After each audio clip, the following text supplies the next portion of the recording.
c'est un endroit extraordinaire, ça s'appelle les Gorges de la Bourne.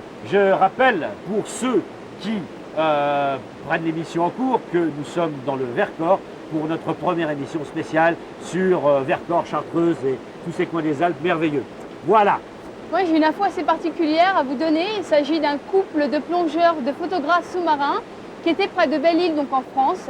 Et ils sont tombés sur une espèce de crabe qui s'appelle les paramoles, jusqu'à présent inconnue puisque normalement, elles vivent dans les eaux du Pacifique. Alors ce crabe, ils l'ont surnommé Hector. Vous voyez sur les images, il fait 1,10 m d'envergure, c'est énorme. Il a un petit corps et des grandes pattes. Il est parent avec l'araignée de mer. Crabe et sa particularité du Kamchatka, ouais. Il est tout rose. Alors pour le moment, ils l'ont mis dans un aquarium, à l'océarium du Croisic, pour un petit peu l'étudier, puisque c'est vraiment... c'est une grosse bête, c'est fou d'avoir trouvé ça à cet bizarre. endroit-là. Voilà. Mais on espère qu'il va vite retrouver la liberté, parce que normalement, ce crabe vit à des profondeurs de 80 à 1000 mètres. C'est fou, hein. Il est fou, cet Hector. Allez, bonne chance, vieux. Bon, eh bien oui, bonne chance à Hector. Et maintenant, nous allons rester dans l'eau avec Sandrine. Sandrine qui est dans l'eau, dans une piscine, et qui nous présente un chien tout nu. Il m'aurait été difficile de vous parler de ces chiens habillés d'une doudoune, vêtus d'une doudoune, donc la saison me paraît tout à fait indiquée pour vous présenter le chien nu chinois à crête, autrement dit le Chinese Crested Dog.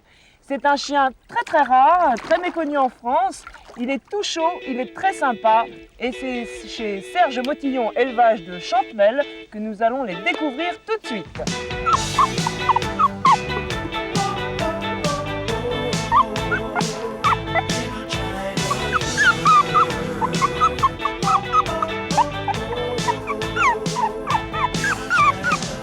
Depuis 3 ans maintenant, je suis tombé amoureux de cette race qui est le chien nu chinois, à crête ou à poil vaporeux. C'est un petit chien de stature fine, très joueur, très facile à élever et très sympa. C'est un chien qui est originaire d'Afrique au départ. Allez les nus. Et par des migrations, il a atterri en Asie. Et par l'Asie, ensuite, il a atterri en Chine. La caractéristique du chien nu, c'est bien sûr l'absence quasi totale du système pileux sur tout le corps. Alors cette particularité est très importante puisqu'elle détermine en fait leur appellation. Ceci dit, il existe une variété à poil, entendons poilu, toute poilue, qui s'appelle Poderpof, qui signifie en fait houppette à poudre.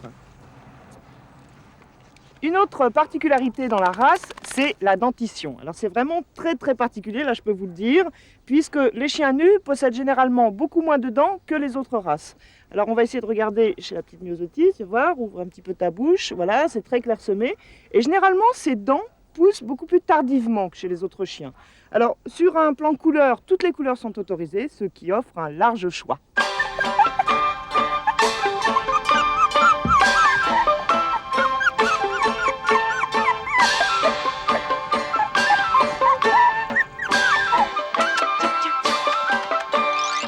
Joueur et sociable, le chien nu n'est jamais agressif, mais au contraire peut se révéler très très convivial en général. Et cependant, il peut, dès les premières heures, se montrer un petit peu réservé vis-à-vis des étrangers, et les femelles allaitantes surveillent de très très près leur progéniture. Il existe de nombreuses croyances et légendes concernant le pouvoir curatif de ce chien. Ils étaient appelés chiens bouillottes parce que les mandarins les glissaient dans leur lit pour se chauffer les pieds. Et puis certaines personnes atteintes d'eczéma ou encore d'asthme prétendent qu'ils calment leurs crises jusqu'à les éliminer au bout de quelques mois. Ce chien à l'apparence fragile ne l'est en aucun cas. Bien qu'il soit nu, il n'est pas frileux et ne redoute pas l'hiver. Cependant, il est sensible aux coups de soleil, ce qui se comprend assez aisément, et il convient de les enduire de crème solaire durant l'été, surtout pour la variété nue. Bien qu'il soit peu répandu et encore assez méconnu, le chien nu convient à tout public. Il est sportif, joyeux, il est également très docile en appartement et s'adaptera à tous les canapés de la maison, vous verrez. Alors, pour vous, ça sera nu ou à poil ?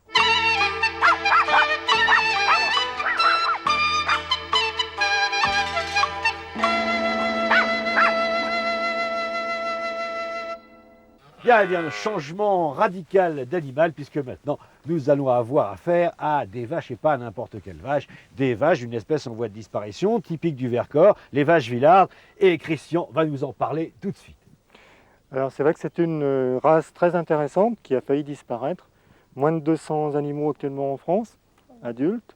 Donc des animaux qui ont failli disparaître à cause de l'apparition des tracteurs. que c'est vrai que c'était des animaux particulièrement adaptés aux petites fermes du Vercors et aux travaux dans les champs. Costaud, hein. Très solide, très docile aussi. Vous voyez, c'est un jeune taureau qui n'a que 26 mois, mais qui malgré tout dépasse les 700 kg, qui va encore grossir, rassurez-vous, et qui j'espère restera aussi docile. Ça va, la couleur pour Marie-Laure, ça craint rien. Hein. Bon. Bon, écoutez, tout ce qui compte pour Léo, c'est l'affection. Vous voyez qu'il est très affectueux, il adore les caresses. Et quelle est la particularité de cette vache alors, la Villarne? Donc des animaux qui étaient très dociles, capables de faire les travaux dans les champs, avec bien sûr la particularité d'être aussi intéressante au niveau de la qualité fromagère du lait, puisque c'était des animaux qui permettaient aux paysans du Vercors de faire leur fameux bleu, du bleu qui a plus de 600 ans d'existence. Et si on en parlait de ce bleu, car vous fabriquez du bleu, vous êtes un défenseur, je crois même, du bleu Voilà. du Vercors. Alors c'est vrai que la Villarde, c'est aussi tout un travail qu'on fait sur l'identité de notre pays actuellement, le Vercors. Donc on veut retrouver notre race qui a failli disparaître. Et on a aussi relancé les fabrications fermières du bleu du Vercors.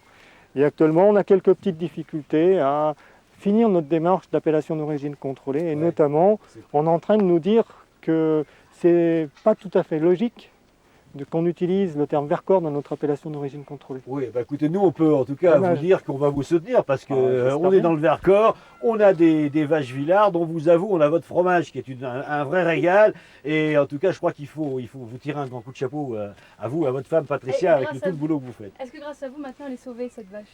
Oui, c'est parce que je dirais que le fait que des jeunes agriculteurs dans le Vercors s'intéressent de nouveau à cette race, essayent de valoriser au mieux le lait exceptionnel de ces vaches par un fromage d'appellation d'origine contrôlée, c'est pour elle la garantie d'un avenir radieux et que Léo pourra continuer à être un reproducteur pour les années à venir. Merci Voilà, à vous et à votre femme. donc une manière comme une autre de sauver des espèces disparues, une excellente manière. Et à propos d'espèces disparues, dans cette première émission, nous allons vous inaugurer une séquence. Cette séquence, c'est celle de Vincent. Vincent a décidé, à l'aube du XXIe siècle, de se pencher, de faire un catalogue des espèces menacées dans le monde.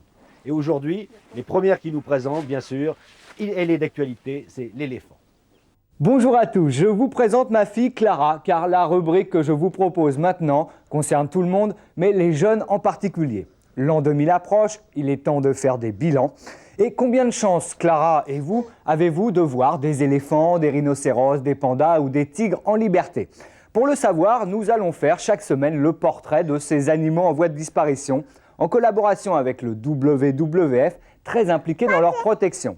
Cette semaine, on commence avec l'animal le plus gros sur Terre, mais aussi le plus menacé, c'est l'éléphant. Clara, toi t'en as un à côté de toi, et nous on va un peu mieux découvrir cet animal. L'éléphant, qu'il soit d'Afrique ou d'Asie, est l'une des espèces les plus populaires au monde. C'est aussi l'une des plus menacées. En effet, il ne resterait plus que 29 à 44 000 éléphants d'Asie, et près de 600 000 éléphants d'Afrique, contre 1,5 million recensés dans les années 70. Principale cause de cette disparition, le braconnage et le trafic de l'ivoire, qui provoquent une barbarie dont nous ne vous dévoilons ici que les images les moins atroces. Avant 90, le total des exportations d'ivoire depuis l'Afrique atteignait 700 à 800 tonnes par an, soit 75 000 éléphants morts chaque année. L'embargo international entré en vigueur en 1990 et reconduit en 1992 a permis de freiner cette pratique désastreuse. Mais voici qu'en juin 1997, les pays qui hier protégeaient les éléphants viennent de voter en faveur de la reprise du commerce de l'ivoire entre 3 pays africains, le Botswana, la Namibie et le Zimbabwe d'une part, et le Japon. Le WWF a beau s'indigner, cette décision risque de condamner définitivement l'éléphant d'Afrique. En effet, avec Hong Kong, le Japon est le principal consommateur d'ivoire. On retrouve cet ivoire dans les magasins de luxe ou bien de souvenirs pour touristes, sous forme de statuettes ou d'objets divers.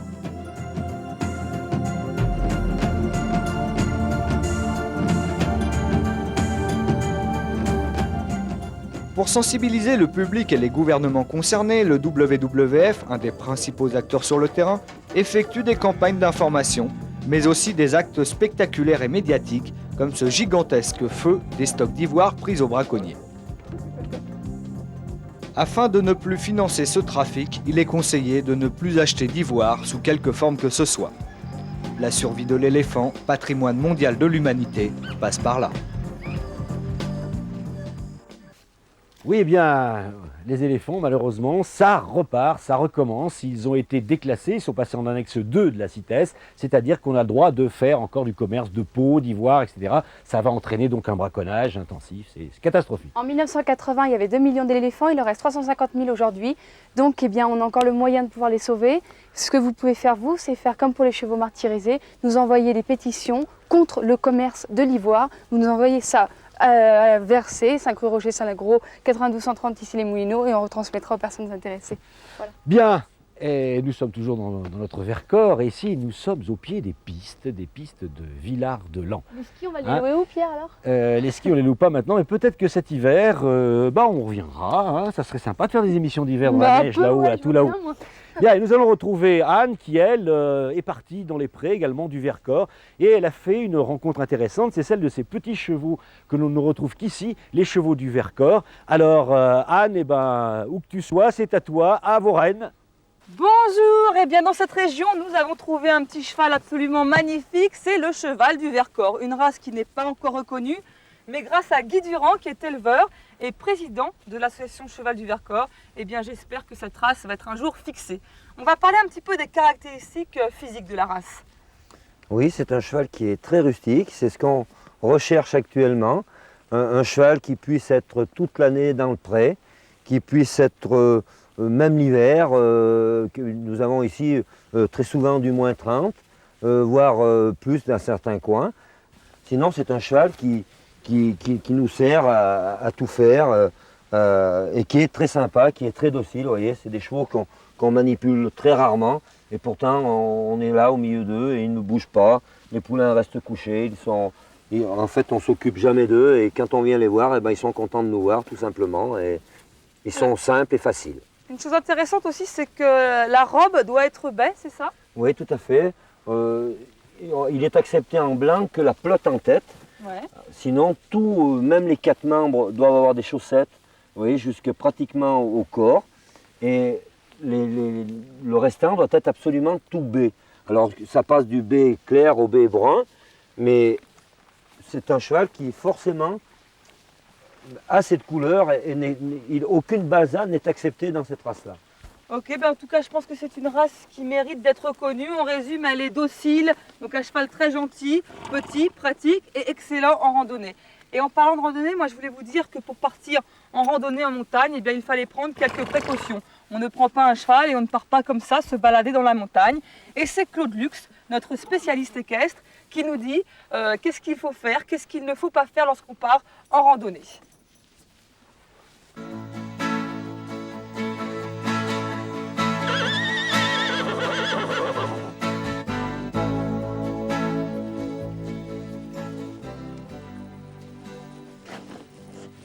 Ou alors une randonnée en montagne, surtout en montagne, ça ne se passe pas comme ça. S'il te plaît, Daniel, arrête tout, on va examiner ça de près. Alors particulièrement en montagne, il ne s'agit pas de charger excessivement le cheval. Schématiquement, on peut avoir 2 types de randonnées. Soit la randonnée qui est suivie par une voiture suiveuse, auquel cas le maximum des bagages, on le charge dans le coffre de la voiture et la voiture retrouve les cavaliers le soir au gîte. Ça, c'est le premier type de randonnée. Deuxième type de randonnée, le cavalier part pratiquement en pure autonomie, ce qui est beaucoup plus difficile à réaliser. Première chose à emmener, un imperméable. Deuxième chose à emmener, très importante, un pull vert, enfin de quoi avoir chaud.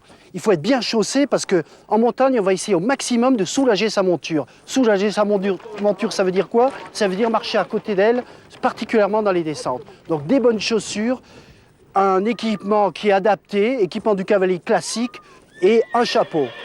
Là, le cavalier est prêt pour la randonnée.